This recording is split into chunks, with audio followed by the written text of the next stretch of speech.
Question number 31, bio. This is actually a continuation of our AMET past paper 2023 series. So we have, maybe last or second last question from bio section. Which statement or set of statements about oxidative phosphorylation is correct? So here we have a word जो कह रहा है oxidative phosphorylation. Phosphorylation का मतलब होता है ATP का बनना, ठीक है. Formation of ATP is phosphorylation. अब ATP बनता है डिफरेंट तरीक़ों से. सबसे पहले फोटोफॉस्फोरिलेशन, ठीक है. फोटोफॉस्फोरिलेशन का मतलब है सनलाइट की मदद से ATP बनना, जो कि कब होता है? लाइट रिएक्शन में. लाइट रिएक्शन में क्या होता है? हम लोग सोलर एनर्जी को कन्वर्ट कर रहे होते हैं केमिकल एनर्जी यानी कि ATP में. तो यहाँ पे ATP बन रहा है लेकिन फोटॉन्स की वजह से, सनलाइट की वजह से, तो इसीलिए हम इसे कहते हैं photophosphorylation. Second we have substrate level phosphorylation. Substrate level phosphorylation word use किया जा रहा है उस ATP के लिए जो बन रहा है during the process of glycolysis, ठीक है, और क्रेब्स साइकिल. एक ग्लूकोज के टूटने से in the process of glycolysis आपके पास 2 नेट ATP मिलता है, ठीक है. टोटल ATP 4 बनेगा ग्लाइकोलिसिस में, लेकिन 2 आप क्योंकि यूज़ कर चुके थे तो नेट ATP आपके पास कितना आया? 2 ATP, ठीक है. और क्रेब्स साइकिल जो है यहाँ पर कितना ATP बन रहा है? यहाँ पे हमारे पास एक पायरुवेट से, मैं एक क्रेब्स साइकिल में 2 पायरुवेट जाता है, सही है. मैं एक पायरुवेट की बात कर रही हूँ, तो एक पायरुवेट से आपके पास बनेगा 2 ATP, 8 NADPH2 और 2 FADH2. ये जो मैंने 8 NADPH2 बोला है, ये जो पायरुवेट कन्वर्ट होगा एसिटाइल को A के अंदर, उसमें जो 2 NADPH2 बनेंगे वो भी मिला के बोला है.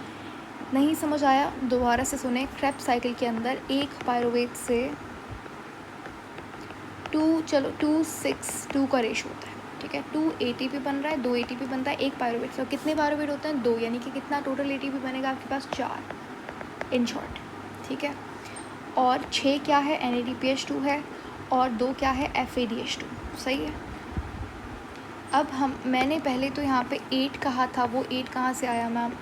तो 8 जो मैंने कहा था वो बेसिकली मैंने 2 NADPH2 ऐड किए थे जब पायरुवेट कन्वर्ट. देखो क्रेब्स साइकिल के अंदर एंटर होने से पहले पायरुवेट कन्वर्ट होता है एसिटाइल को A के अंदर, और ये जो कन्वर्जन रिएक्शन है, जो लिंक रिएक्शन है ग्लाइकोलिसिस और क्रेब्स साइकिल के दरम्यान में, यहाँ पे 2 NADPH2 बनता है, इसीलिए वो भी मैंने ऐड करके फिर 8 लिखा था.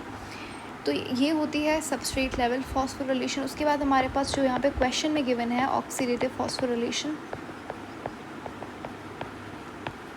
ये क्या है?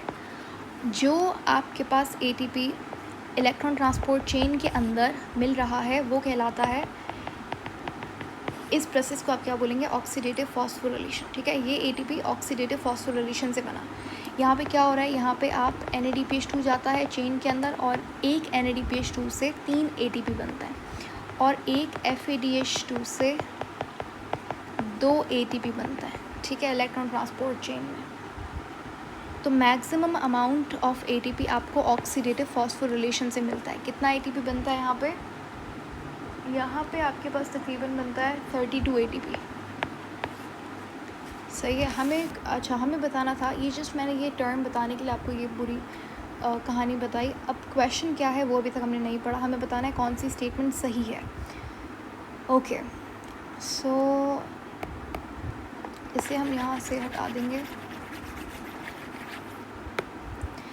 स्टेटमेंट 1 के अंदर कह रहा है कॉम्प्लेक्स. अच्छा, यहाँ पे एक चीज़ सुन लें, इलेक्ट्रॉन ट्रांसपोर्ट चेन की बात हो रही है. इलेक्ट्रॉन ट्रांसपोर्ट, सारे क्वेश्चन इलेक्ट्रॉन ट्रांसपोर्ट चेन के, ऑलमोस्ट सारे क्वेश्चन इलेक्ट्रॉन ट्रांसपोर्ट चेन के हैं. खैर, तो जो इलेक्ट्रॉन ट्रांसपोर्ट चेन है वो कहाँ पे हो रही है? वो आपके माइटोकॉन्ड्रिया की जो इनर मेम्ब्रेन है, जिसको आप क्रिस्टा कहते हैं, यहाँ पे एक चेन चलती है. रेस्पिरेटरी चेन भी इसे कहा जाता है. इसे आप इलेक्ट्रॉन ट्रांसपोर्ट चेन भी कह सकते हैं. इसके अंदर होता क्या है? जो NADPH2 जाता है वो ATP बनाता है, और FADH2 भी ATP बनाता है. मैं यहाँ पे इन बहुत शॉर्ट करके आपको साइकिल समझाने की कोशिश करूँगी, ठीक है। ओके, अब यहाँ पे इस तरीके से चेन चल रही है, इसको हम यहाँ पे मैग्नीफाई करके देख रहे हैं। अभी हमारे पास जो NADPH2 होता है, इसके पास जो इलेक्ट्रॉन है ये अपने इलेक्ट्रॉन्स डोनेट करता है किसको, कॉम्प्लेक्स 1 को। कॉम्प्लेक्स क्या है, कॉम्प्लेक्स 1 हमारे पास एक प्रोटीन है जो कि क्रिस्टल के अंदर पहले से प्रेजेंट होता है। और FADH2 जो है ये अपने इलेक्ट्रॉन्स देता है कॉम्प्लेक्स 2 को। यहाँ से इलेक्ट्रॉन जाता है किसके पास, हाँ बताइए, यहाँ से इलेक्ट्रॉन जाता है किसके पास,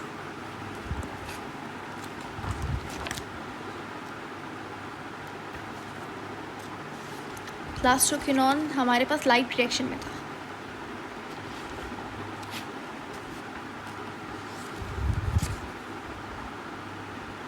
हाँ, तो यहाँ हमारे पास दूसरा प्रोटीन है।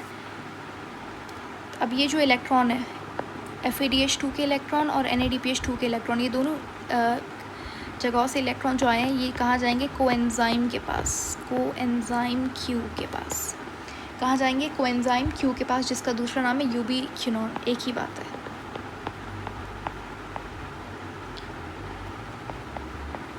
अब यूबिक्विनोन इलेक्ट्रॉन देता है कॉम्प्लेक्स 3 को। कॉम्प्लेक्स 3 से इलेक्ट्रॉन जाते हैं साइटोक्रोम के पास, और साइटोक्रोम से इलेक्ट्रॉन जाते हैं कॉम्प्लेक्स 4 के पास। जो लास्ट में हमारे पास इलेक्ट्रॉन, ये जा कहाँ रहे हैं इलेक्ट्रॉन, ये सब तो इलेक्ट्रॉन से कैच खेल रहे हैं, ऐसा लग रहा है, ये थ्रो कर रहे हैं and the other one is catching it.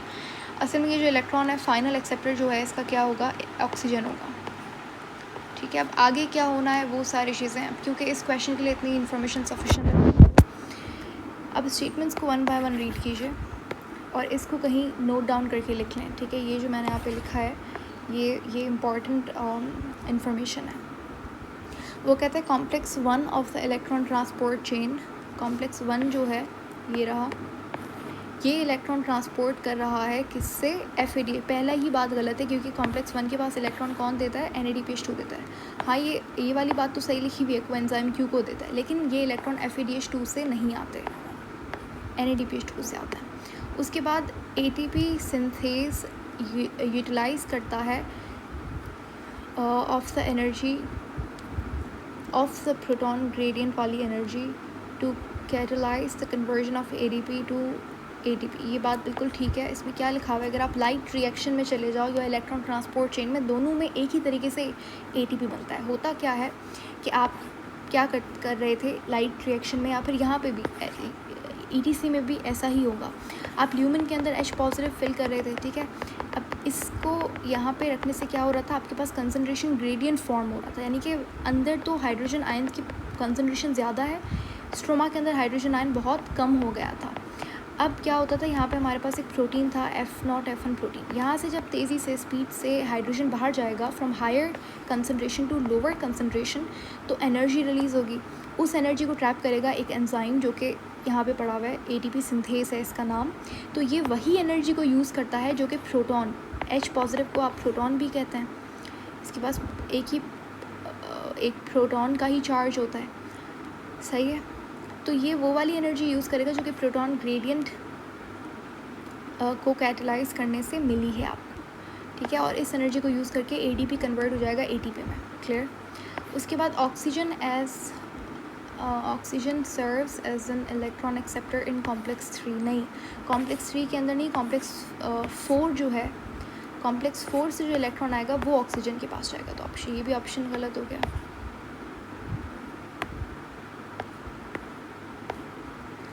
फिर है कॉम्प्लेक्स 4 रिसीव करता है इलेक्ट्रॉन को किससे, NADPH से। नहीं, कॉम्प्लेक्स 4 जो है वो साइटोक्रोम से इलेक्ट्रॉन एक्सेप्ट करता है। तो कौन सा ऑप्शन सही है यहाँ पे, सिर्फ और सिर्फ ये वाला, यानी कि ऑप्शन A सही है।